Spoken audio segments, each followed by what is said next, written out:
In just one more day, Americans decide which breed of oppression will transcend their divide. But as they bicker and scold and strike at the nerve, Americans will get the president they deserve. For most of each decade, they guzzle their beer, they suck down their aspartame and function from fear. The grease is delicious, the sugar's a high. Our TVs keep blaring as politicians lie. But every 4 years, when their pundits say boo, they suddenly care what their elected masters do. It's Muslims, it's guns, God's under assault. There's always a reason, it's never my fault. But the truth of the matter, sad it may be, is that we're responsible for the chaos we've reaped. As Americans have touted their freedom and bravery, they've ignored their own country's descent into slavery. Sketchy pills good, healing plans bad. Police states are moral, but dissenting is mad. Children are taught to repeat and obey, while the powers that be rip clean water away. It's okay we learn, just consume and we do, until our Black Fridays turn into Black Doom. We know all the Kardashians, not the Federal Reserve, and this is why Americans will get the president they deserve.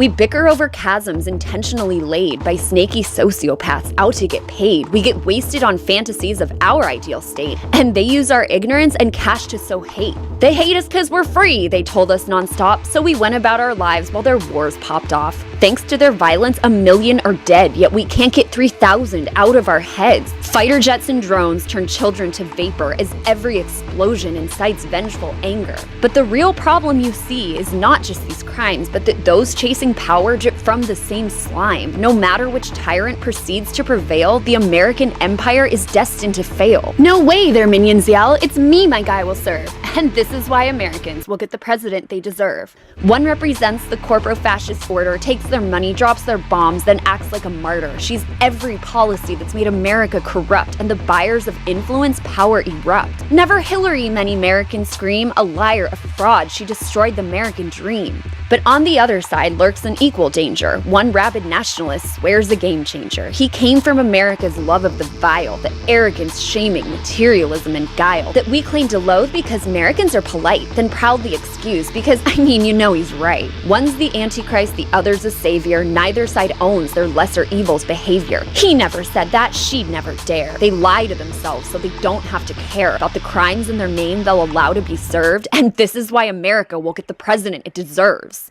But as dark as it is and as shady and crazy, Americans' minds are growing less hazy. They're sick of these pigs and their transparent acts. They're finally starting to care about facts. But until Americans learn it's never their right to dictate to others how to live their lives, the truth of the matter, my heart's heavy to say, is that freedom will wither with each passing day. The flags and the anthems and self-righteous rage will continue to imprison their minds in a cage where we're best no matter the truth, where voting is all American must do, where fear's all you need to impose your beliefs, and if I don't like it, well fuck me, I can leave. There's hope, it's true, the evolution's begun. History proves all empires come undone. Those who seize power can never retain it. Our innate drive for freedom will always contain it. Yet until most Americans adapt to that curve, I promise, I'm sorry, we'll get the president we deserve.